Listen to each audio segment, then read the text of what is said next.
Thank you, Chairman Comer, for allowing me to participate in this hearing today, and thank you to our witnesses. It's nice to actually see some of the City Council in person.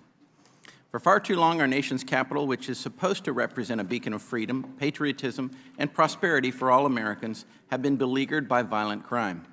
Like many Democrat-run crime-ridden cities, Washington is now notoriously unsafe. Over 19 million people visited D.C. in 2021. Our nation's capital city must be safe for all constituents to visit their elected officials and learn about our nation's history and government, just as it must be safe for residents, local businesses, and D.C. commuters. However, this is simply just not the case. While local Democrat officials claim otherwise, the data doesn't lie. According to the Metro Police Department, so far this year, in less than 3 months, there have already been more than 50 homicides, 40 cases of sexual abuse, more than 1,600 incidents of motor vehicle theft, 600 robberies, 220 burglaries, nearly 1,900 cases of theft from auto, over 1,700 cases of theft, assaults with a deadly weapon, and the list goes on. Crime is clearly on the rise in our nation's capital city, yet local leaders have utterly failed in their duty to protect residents and visitors, as well as to provide MPD officers with the resources and political backing, and I emphasize that, needed to effectively defend D.C. from rising crime. Mr. Mendelson, do you think there's a crime problem in D.C.? A yes or no is sufficient. Crime problem, yes. Yes, thank you. And do you believe, as the chairman of the D.C. City Council, your role and the council's should be to protect the residents and visitors in Washington? Yes. Again, thank you.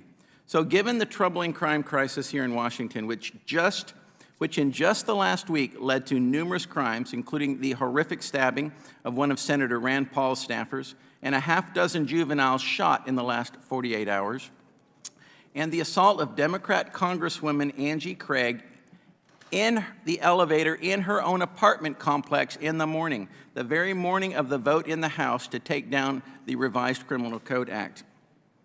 You know, given the crime crisis, isn't it the council's responsibility to ensure Americans in our nation's capital are safe? It's our responsibility to do everything we possibly can, yes. Thank you. I appreciate that.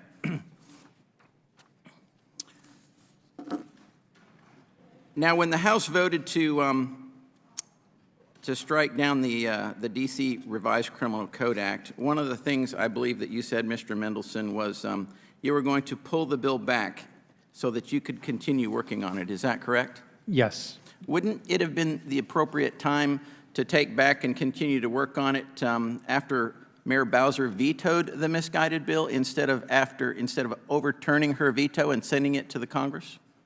I pulled it back because it was clear that we didn't have the support in the Senate, and as many of us do as legislators, when we see that we're losing, we pull it back to work on it. Mr. Chairman, I would like to request unanimous consent to submit for the record a copy of Mayor Bowser's letter to Mr. Mendelson dated January 4, 2023, where she wrote, "This bill does not make us safer," when referring to the Revised Criminal Code Act of 2022. Without objection, so ordered. Thank you. Mr. Allen, in 2020, did the D.C. Council pass a budget slashing $15 million from the Metro Police Department? The council passed a budget that redirected $9.6 million to other public safety efforts. That's about 1% of the MPD budget. Did they strip it from the Metropolitan Police Department? $9.6 million was redirected from the Metropolitan Police Department to other public safety efforts that represented about 1% of a $500 million budget. So, I recently introduced a resolution of disapproval to block the implementation of the D.C. Council's so-called Comprehensive Policing and Justice Reform Emergency Amendment Act of 2022. And I'm thankful that my common sense resolution has the support of the D.C. officers and the D.C. Police Union, because in reality, this is a backdoor to fund the police. Though you may not take a whole lot of money from them from the front end, what you do is you reduce their morale and you make them quit so they don't really want to work for D.C. anymore. Mr. Pemberton, as a police officer in the District of Columbia, can you tell me about the impacts that the council's bill would have on policing in our nation's capital city? You would see the number of officers continue to leave. Now, keep in mind, this bill has actually been in effect since June of 2020. They've passed it on an emergency basis. Correct. And this is the #1 reason that we see the best of the best officers leaving this agency. Over 1,200, am I correct, or about that number? That's right. At least over 1,000 since this bill has been passed. That's correct. Okay, and you haven't been able to replace them either.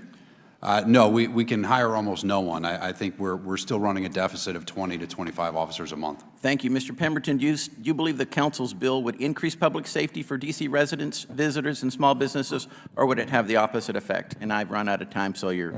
I think it would be ahead. catastrophic. I think it would be an absolutely catastrophic situation for the city based on crime and the police department. Thank you very much, and I yield back.